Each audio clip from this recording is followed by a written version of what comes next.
श्री राम विवाह पंचमी, राम सीता के दिव्य विवाह की कथा। बहुत समय पहले की बात है।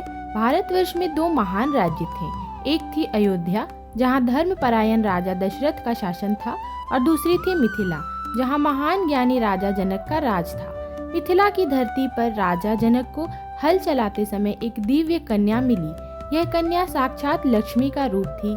राजा ने उन्हें अपनी पुत्री माना और नाम दिया सीता। सीता बचपन से ही अत्यंत रूपवान, शांत और धार्मिक थी। जैसे जैसे सीता बड़ी हुई, उनकी सुंदरता और गुणों की विख्याति चारों दिशाओं में फैल गई। अब राजा जनक को उनके विवाह की चिंता हुई। उन्होंने एक अनोखी प्रतिज्ञा ली। जिस वीर पुरुष में भगवान शिव के विशाल धनुष पिनाक को उठाने और उस पर प्रत्यंचा चढ़ाने का सामर्थ्य होगा, उसी से सीता का विवाह होगा। इससे ही स्वयंवर कहा गया। धनुष पर बल।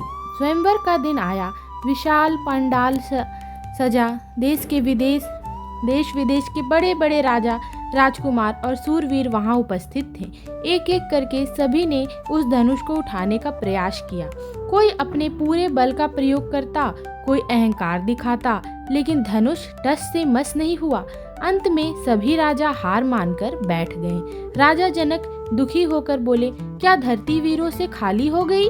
क्या मेरी पुत्री अविवाहित ही रह जाएगी? तभी अयोध्या के राजकुमार श्री राम अपने छोटे भाई लक्ष्मण और गुरु विश्वामित्र के साथ सभा में उपस्थित थे। गुरु विश्वामित्र ने राजा जनक का दुख देखा और श्री राम को आदेश दिया, उठो राम, इस धनुष को उठाकर जनक की प्रतिज्ञा पूरी करो। धनुष भंग और जयमाला।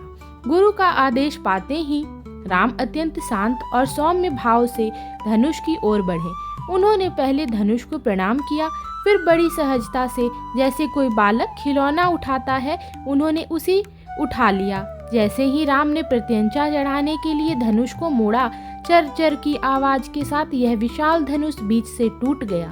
एक भयंकर गड़गड़ाहट हुई, जिससे सभी स्तब्ध रह गए। आकाश से देवताओं ने पुष्प वर्षा की। राजा जनक की खुशी का ठिकाना न रहा।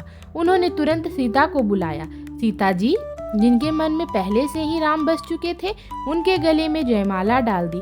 विवाह की शुभ घड़ी राजा जनक ने तत्काल अयोध्या सूचना भेजी।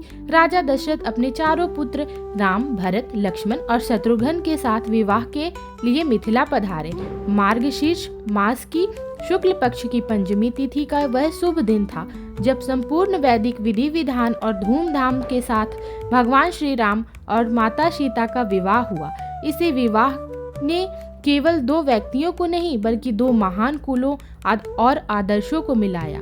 यही वह पवित्र तिथि है जिसे आज भी हर वर्ष श्रद्धा और उल्लास के साथ विवाह पंचमी के रूप में मनाया जाता है।